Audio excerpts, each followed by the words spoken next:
લોકસભા ચૂંટણી 2024 જેને લઈને વડોદરા શહેરની પોલીસ પણ અલર્ટ બની છે। અનેક જગ્યાએ ગેરકાયદેસર કાનૂની કાર્યવાહી ન થાય, જે ગેરકાયદેસર કામ થતા હોય છે તેને અટકાવવા માટે પોલીસ અલર્ટ બની અનેક જગ્યાએ વાહન ચેકિંગ હાથ ધરવામાં આવ્યું। વડોદરા શહેરમાં જો વાત કરવામાં આવે તો વડોદરા શહેરમાં પણ અનેક વિસ્તારમાં પોલીસ દ્વારા ચેકિંગ હાથ ધરવામાં આવ્યું છે। દેશમાં લોકસભાની સામાન્ય ચૂંટણીને લઈને ચૂંટણીનો માહોલ જામ્યો છે। વડોદરા શહેર પોલીસ દ્વારા ચૂંટણીને અનુસંધાને ચૂંટણી પંચ દ્વારા કડક આચારસંહિતાનો અમલની સૂચના અન્વયે વડોદરા સી ડિવિઝનના એસીપી અશોક રાઠવા અને પોલીસ સ્ટાફ દ્વારા ખંડેરાવ માર્કેટ 4 રસ્તા નજીક વાહન ચેકિંગ ઝુંબેશ હાથ ધરવામાં આવ્યું। સી ડિવિઝનના એસપી અશોક રાઠવાએ જણાવ્યું હતું કે વડોદરા શહેરમાં ચૂંટણીને અનુલક્ષીને જે આચારસંહિતા હોય છે જેને અનુસંધાને વડોદરા શહેરમાં ફૂટ પેટ્રોલિંગ તેમજ વિવિધ વિસ્તારોમાં 25 જેટલી ટીમોની રચના કરવામાં આવી છે, જેમાં વાહનો ચેક કરવામાં આવે છે તેમજ અન્ય કોઈપણ પ્રકારની ગેરરીતિ ચલાવવામાં આવશે નહીં, જે બાબતે ચૂંટણી અનુલક્ષી કડક કાર્યવાહી કરવામાં આવી। વડોદરા શહેર પોલીસ દ્વારા વાહન ચેકિંગ સઘન કરાયું છે।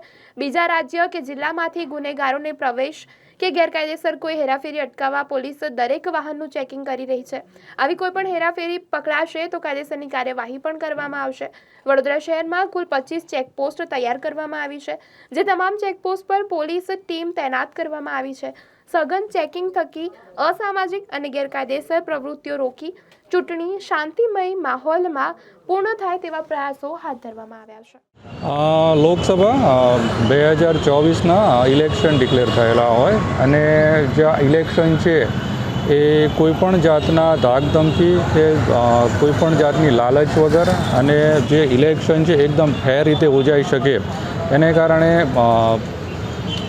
માનનીય સીપી સાહેબના આદેશથી વિવિધ જગ્યાએ વ્હીકલ ચેકિંગ છે એ કરવામાં આવી રહ્યું છે કે એમાં એ ચેક કરવામાં આવે છે કે કોઈક હથિયાર સાથે કે કોઈક લીકર સાથે કે કોઈક વ્યક્તિ બીજા કોઈક ન્યુસન્સ સાથે જતી ના હોય એ વસ્તુ ચેક કરવામાં આવે છે અને જેથી કરીને લોકો છે ભયમુક્ત રીતે ફરી શકે।